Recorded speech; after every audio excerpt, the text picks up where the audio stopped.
So just to finish off about multi-stage sampling, so it can be complex form of cluster sampling.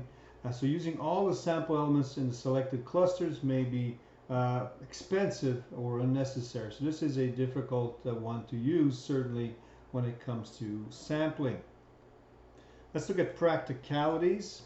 So the population is determined by the Y of the study. We did talk about that a little bit, how important it is to have a Y in your sampling or in your survey. So unfortunately, the sample is just those people we can reach to obtain responses, which is the who of the study. This difference can also undermine even a well-designed study. To start, you should think about the population of interest. Second, you must specify the sample frame or sampling frame. Define your target sample, the individuals for whom you intend to measure responses. Finally, there is your sample, the actual respondents. So a valid survey, a survey that can yield information you need about the population in which you are interested, is a valid survey. So to help ensure that you can have a valid survey, you have to ask a few questions. What do I know? What do I want to know? Who are the appropriate respondents? What are the best questions? And what will be done with the results? So know what you want to know. You must be clear about what you hope to learn and from whom you hope to learn it from. So perhaps the most common error here is to ask unnecessary questions. And I think we saw that in our surveys. So using the right sampling frame, a valid survey obtains responses from appropriate respondents. It is important to be sure that your respondents actually know the information you hope to discover. So ask specific rather than general questions. Watch for bias. Again, if individuals who don't respond have common characteristics, your sample will suffer from non-response bias and will no longer represent the population.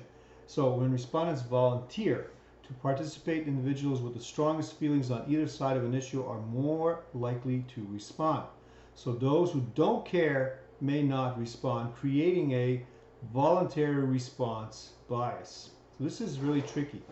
And really what that means is that when the ones that actually want to answer the questions, they can answer in a biased form.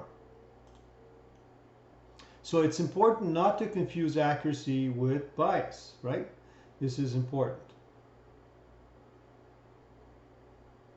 So the valid survey, be careful with question phrasing. A respondent may not understand the question the way the researcher intended it.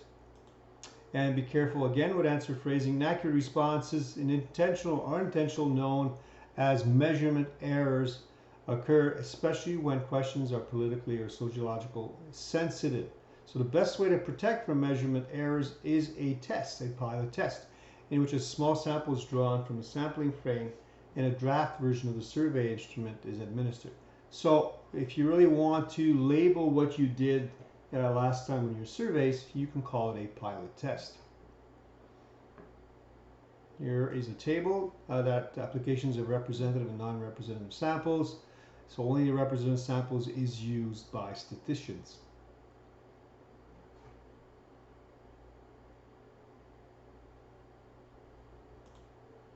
So how to sample badly? In a voluntary response sample, a large group of individuals is invited to respond, and all who do respond are counted.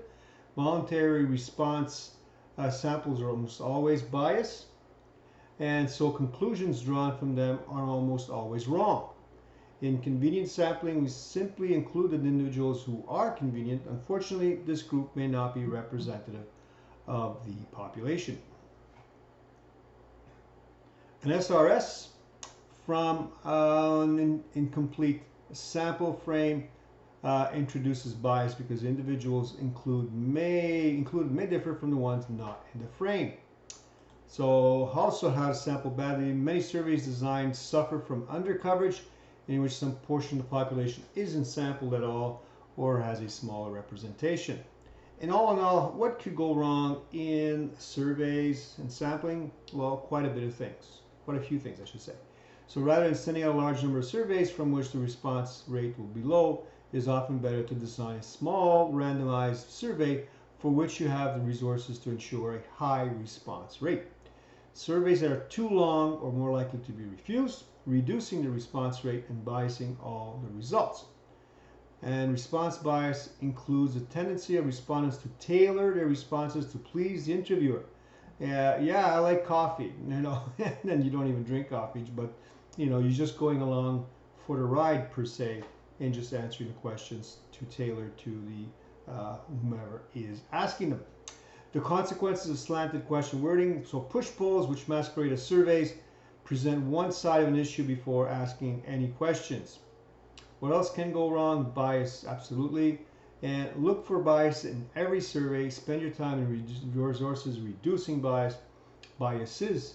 And if you possibly can, pre-test or pilot your survey, and always report your sampling methods in detail.